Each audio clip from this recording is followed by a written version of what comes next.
So guys, जैसा कि हमने पिछले एपिसोड में देखा कि जेंग लो बिंग क्वान से लड़ रहा था, लेकिन लो बिंग क्वान बहुत ज्यादा पावरफुल था, इसलिए जेंग उसे हरा नहीं पाता और वहां से भागने की कोशिश करता है। लेकिन बिंग क्वान ने जेंग को पकड़ लिया था, पर तभी जी लेंग जेंग को किडनैप करके अपनी केव में लेकर आ गया। जी लेंग अपने वेपन एईए को रिफाइन करने के लिए जेंग की एनर्जी का यूज करके जेंग का स्टेचू बना देता है, जिससे कि अब जेंग अपने कॉन्शियसनेस स्पेस में चला जाता है, जहाँ अजूरा ड्रैगन उसकी हालत देखकर बहुत परेशान था। इस एपिसोड की शुरुआत में हमें जी लेंग की स्टोरी दिखाई जाती है। बहुत सालों पहले फेंटियन डायनेस्टी के ईस्टर्न रीजन में इंसानों के ऊपर डिमंस अटैक कर रहे थे। वो बार बार इंसानों के ऊपर अटैक करते और उन्हें मारते थे। उस वक्त जी लेंग एक वेपन रिफाइनर था, जो अमीर लोगों के लिए वेपन्स बनाकर उन्हें बेचता था और अपनी फैमिली का गुजारा करता था। हमें जी लेंग का घर दिखाया जाता है, जो जंगल के बीच था और लकड़ी का बना हुआ था। उस घर में जी लेंग अपनी वाइफ और अपने न्यूबॉर्न बेबी के साथ रहता था। उस वक्त जी लेंग एक इंसान हुआ करता था। उसने सोर्ड मास्टर के ऑर्डर पर एक सोर्ड बनाई, जिसका नाम उसने कर्मा फायर सोर्ड रखा। जी लेंग उस सोर्ड को डिलीवर करना चाहता था, क्योंकि सोर्ड की डिलीवरी के बाद ही उसे पैसे मिलते, जिससे वो अपने घर में कुछ खाने के लिए ला सकता था। जी लेंग अपनी बनाई हुई सोर्ड को डिलीवर करने के लिए जाने लगता है, लेकिन तभी जी लेंग की वाइफ उसे कहती है कि बाहर कुछ तेज बर्फबारी हो रही है, इसलिए अभी बाहर जाने में बहुत खतरा है। लेकिन जी लेंग उसकी वाइफ से कहता है कि घर में खाने के लिए कुछ नहीं है, इसलिए मुझे आज ही इस शॉट को डिलीवर करना होगा। यह कहकर जी लेंग वहाँ से चला जाता है। वो बर्फ के तूफान को झेलता हुआ वहाँ पहुँच जाता है, जहाँ उसे शॉट डिलीवरी करनी थी, लेकिन जिसने वो शॉट बनाई थी उसके गार्ड्स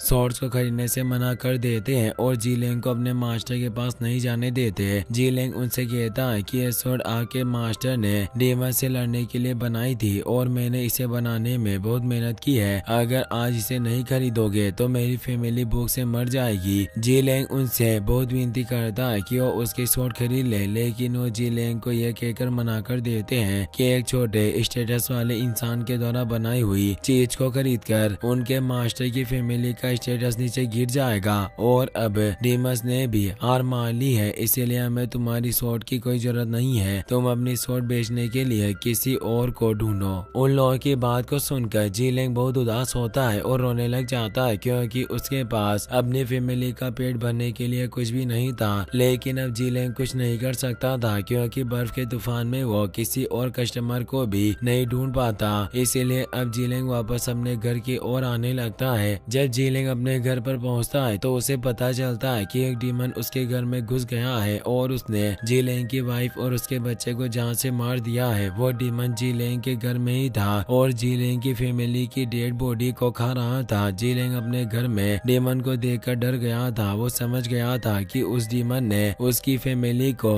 मार दिया है। जी लेंग के हाथों में सोर्ड का बॉक्स गिर जाता है और उसकी आंखों से आंसू आ जाते हैं। जी लेंग अपनी फैमिली को मरा हुआ देखकर बहुत दुखी था, लेकिन अब सोर्ड के बॉक्स की आवाज सुनकर डीमन जी लेंग को देख लेता है और जी लेंग को मारने के लिए उसकी ओर बढ़ने लग जाता है। डीमन जी लेंग के ऊपर अटैक करने के लिए उसके पास आता है, पर तभी जी लेंग भी अपनी शॉट को उठा लेता है और उससे डीमन को मारने की कोशिश करता है, क्योंकि उसे डीमन से अपनी फैमिली का बदला लेना था। जी लेंग डीमन के ऊपर अटैक करता है, लेकिन डीमन जी लेंग के अटैक से बच जाता है और उसे नीचे गिरा देता है। डीमन जी लेंग को मारने के लिए उसको बाइट करने की कोशिश करता है, लेकिन तभी जी लेंग डीमन को बाइट कर लेता है, जिससे अब जी लेंग डीमन ब्लड से इन्फेक्ट हो जाता है। जिस डीमन को जी लेंग ने काटा था वो अब मर गया था और जी लेंग इन्फेक्शन की वजह से आप डीमन बन गया था। जी लेंग की वाइफ और बच्चे की मौत हो गई थी और अब बस कर्मा फायर सोर्ड उसके पास थी। जी लेंग अपनी फैमिली को प्रोटेक्ट नहीं कर सका, इसीलिए वो खुद से नफरत करने लग गया था। अपने फैमिली की मौत के दुख से वो पागल हो गया और उसने अपने आप से वादा किया कि वो कर्मा फायर सोर्ड को दुनिया का सबसे पावरफुल वेपन बना देगा। जी लेंग ऐसा करने में सक्सेसफुल हो गया था और उसने जेंग की एनर्जी से सोर्स को डिफाइन कर लिया था। अब हमें प्रेजेंट का सीन दिखाया जाता है। जेंग एक स्टेचू बन गया था और अपने कॉन्शियसनेस स्पेस में भी बेहोशी की हालत में था। जेंग धीरे धीरे मर रहा था और इसी वजह से उसका कॉन्शियसनेस स्पेस भी टूटकर बिखरने लग गया था। एजो ड्रैगन जेंग के कॉन्शियसनेस स्पेस को देखकर समझ जाता है कि जेंग धीरे धीरे मर रहा है और उसके मरने से उसका कॉन्शियसनेस स्पेस भी खत्म हो जाएगा। दूसरी ओर जी लेंग अपनी सोर्ड, जिसे वो यही है कहता है, उसे अपने पास बुलाता है और अपने हाथों में लेकर उसे देख रहा होता है। वो स्वॉर्ड अब पहले से ज्यादा अच्छी दिख रही थी। जीलेंग अपनी स्वॉर्ड को